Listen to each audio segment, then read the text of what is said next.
বাঙালির জীবনের এক চিরস্থায়ী অনুভূতি। প্রতিবার মা দুর্গাকে আবার নতুন করে ফিরিয়ে আনার এই সময়টা বাঙালির মনে এক অন্যরকম আলোড়ন তোলে। দুর্গাপুজো কিন্তু শুধু 4 দিনের অনুষ্ঠান নয়, এ হলো 4 মাস ধরে চলা এক উৎসব।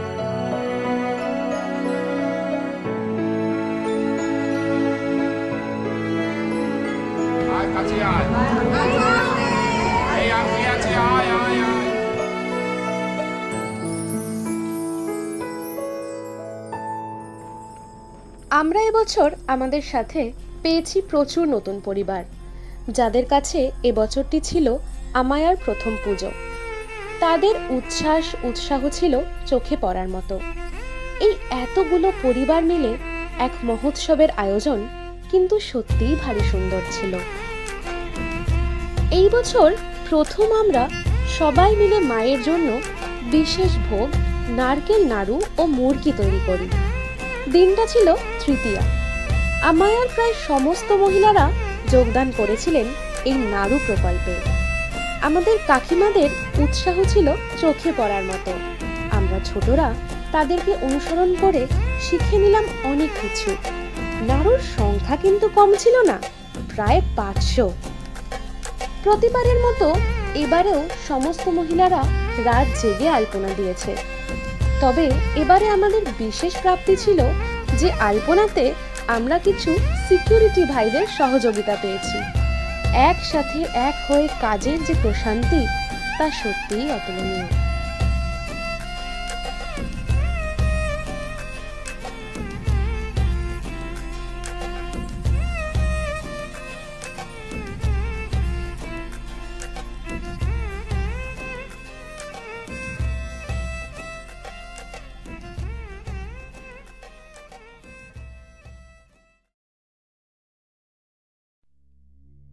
এরই মাঝে মায়ের আগমন, নতুন রূপে সেজে ওঠা। আলোর রোশনাইয়ে পুরো আবাসন যেন ঝলমল করে মায়ের বোধনে।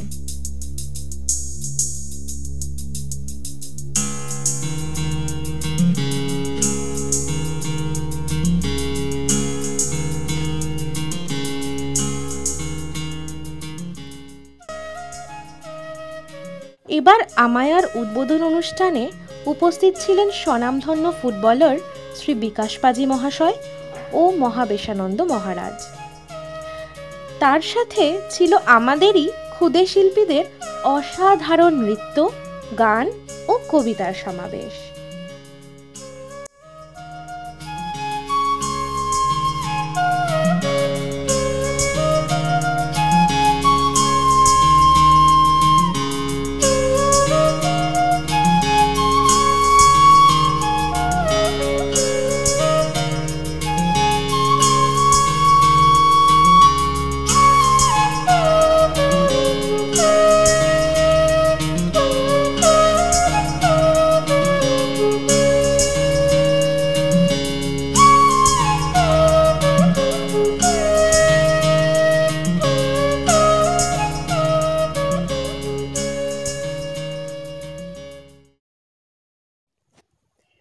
মিষ্টি ঢাকের বলে পুজোর বোধন কিন্তু এবার পঞ্চমীতেই শুরু। ষষ্ঠীতলায় পুজো দিয়ে আমরা মাকে আহ্বান করি। একদিকে পুজো, অন্যদিকে প্রতিযোগিতা। এই ছিল এবছরের আরেকটি বড় চ্যালেঞ্জ আমাদের কাছে। সংবাদ প্রতিদিন আয়োজিত প্রতিযোগিতা আবাসনে আবাহন, এই প্রতিযোগিতায় অংশগ্রহণ করি আমরা। পঞ্চমীতেই ছিল এই প্রতিযোগিতার প্রথম ইন্টারভিউ। মায়ের আশীর্বাদে উতরে গেলাম সেকেন্ড রাউন্ডে। এইদিকে এসে গেল মহাষষ্ঠী। সমস্ত মায়েরা দিল পুষ্পাঞ্জলি। তোড়জোড় শুরু হয়ে গেল পুজোর।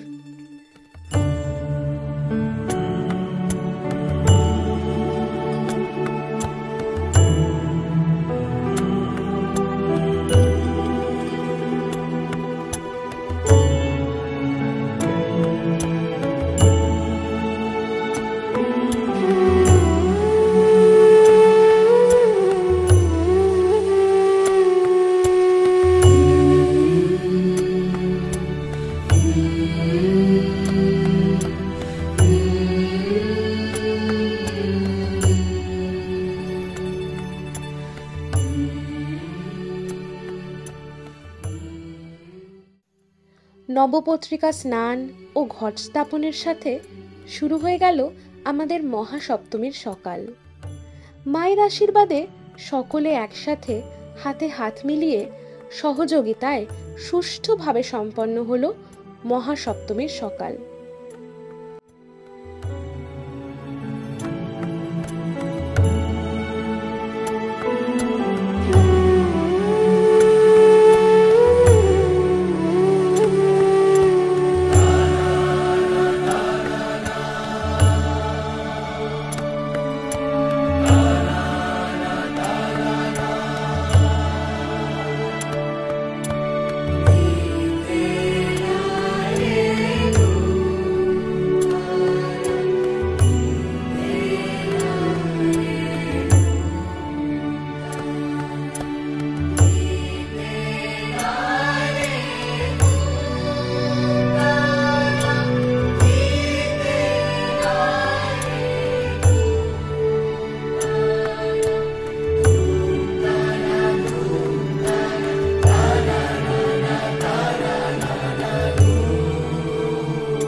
দুপুরে আবার প্রতিযোগিতার ফাইনাল রাউন্ড ছিল। বিচারক হয়ে আসেন সুদেষ্ণা রায়, সৌরভ দাস ও দর্শনা বণিক।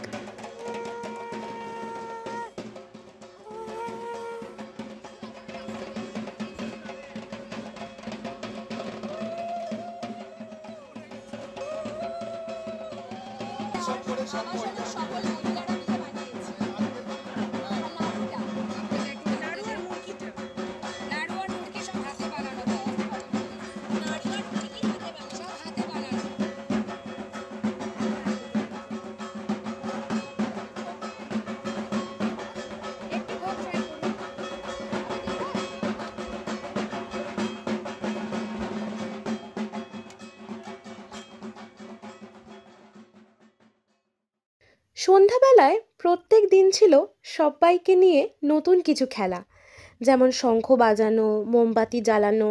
ছোটরাও খুব আনন্দ করেছে। কেমন কাটলো? ভালো কেটেছে।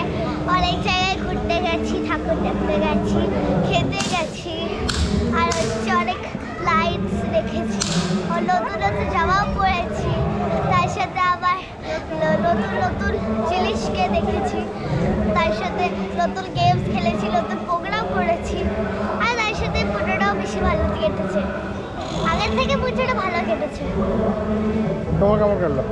আমার ভীষণ ভালো কেটেছে। আর আমি অনেকগুলো ঠাকুর দেখেছি, সেই ঠাকুরগুলো ভালো, আর এই সোসাইটি ঠাকুরগুলো ভালো। আর আমার ঠাকুরটা ভীষণ ভালো লেগেছে। আর হচ্ছে আমি অনেক নতুন নতুন জামা কিনেছি, আর আমি এটা আমার নতুনও জামা। আর আমি গেম খেলেছি, তারপরে আর অনেক কিছু খেলেছি গেমে। আর আমি অনেক রকমের নাচ করেছি, আর বাকি যারা আছে তারাও নাচ করেছে, সেগুলো আমরা দেখেছি। আর আমার ভীষণ ভালো লেগেছে। আর তোমার? আমার খুব ভালো লেগেছে। আমি দুদিন ঠাকুর দেখতে গেছি, আমার 12টা জামা আছে নতুন। আমার এখানে ঠাকুর দেখেছো? 28। 28? You have actually counted? আমার এখানে ঠাকুর খুব পছন্দ হয়েছে, আর আমি একটা নাচও করেছি, আর অনেক গেমও খেলেছি। তোমার পুজো কেমন কাটলো? সিম্পল বল। ভালো। কি করলে এবার পুজোয়? এই তো খেলাম, ঘুরলাম, তারপর বন্ধুদের সাথে কথা বললাম, হাসি মজা করলাম, অনেক কিছু হয়েছে, আনন্দ। এখানে কি করেছো? এখানে খেয়েছি, তারপর বন্ধুদের সাথে কথা বলেছি, খেলেছি, এইসব হয়েছে। তারপর ঠাকুর দেখতে গেছিলে? না, যাওয়া হয়নি। একটাও ঠাকুর দেখো না? এই এখানেই একটা। আর তোমার কেমন কাটলো? আমার পুজো ভালো কাটলো এবার। মানে যেমন হলো, আমাদের গেম স্টল বসেছিল, গেম স্টলে অনেক গেমস কন্ডাক্ট করলাম আমরা। ওখানে একটা আলাদা মজা, একটা আলাদা ফিলিং, যে নিজের স্টলে আমরা কন্ডাক্ট করছি, লোকেদের ভালো লাগতো, গিফট পেতাম, গিফট দিতাম অ্যাকচুয়ালি বড় কথা। এবং লাস্ট ডে আমরা এতটাই মানে এতজন ছিল সেদিন ভিড়ে, আমাদের একজন এসে গিফটও দিয়ে গেল, যেটা খুবই ভালো লাগলো যে কেউ তো এসে আমাদের দিল। এবার এই পুজোটা ভালো কাটলো, স্টল ছিল, খেলাম, বন্ধুদের সাথে গল্প করলাম, খুবই ভালো কাটলো। এরই মধ্যে আসে পুরস্কার পাওয়ার সুখবর। আমায়া রেসিডেন্সেস এবার বিজয়ী হয়েছে দুটো বিভাগে, সেরা প্রতিমা ও সেরা ভোগ। এবারের অষ্টমীর প্রহর ছিল সত্যি কঠিন। মহাষ্টমী, সন্ধি পুজো ও তারপরেই নবমী পড়ে যায়। রাত থেকেই শুরু হয়ে যায় তোড়জোড়। মা যেন নিজের হাতে সঠিক সময়ে সব করিয়ে নেন। সন্ধি পুজোর 108টি প্রদীপের আলোয় মা যেন এক নবরূপে ধরা দেন। এই কটা দিন আমরা একসাথে এক পরিবারের মতো একসঙ্গে বসে ভোগ গ্রহণ করি। এই যেন এক দারুণ আনন্দ।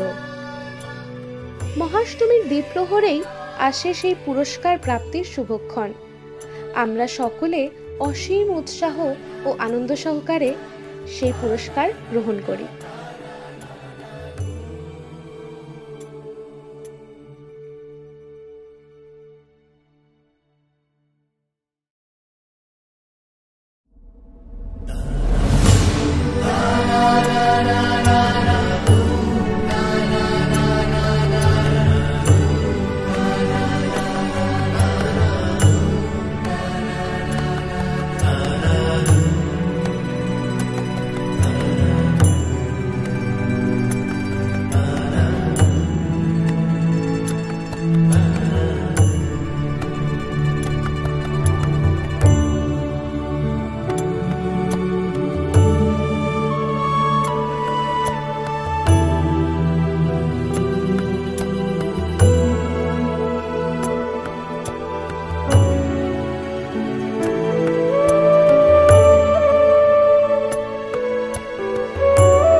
নবমীর সন্ধ্যায় ধুনুচি নাচ না হলে ঠিক যেন জমে না।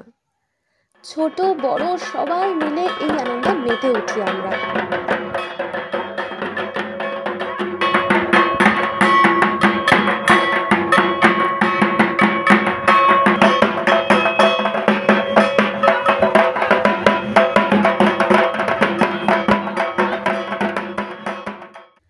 তারই মাঝে মনের কোণে কে যেন বলে ওঠে, নবমী নিশি পোহাইও না।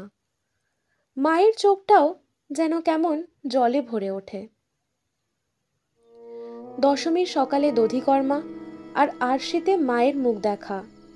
শেষবারের মতো মঙ্গল আরতির ওম নিয়ে পুজোর সমাপ্তি ঘটে। আসে সিঁদুর খেলা, মায়ের বরণ আর বিসর্জনের পালা।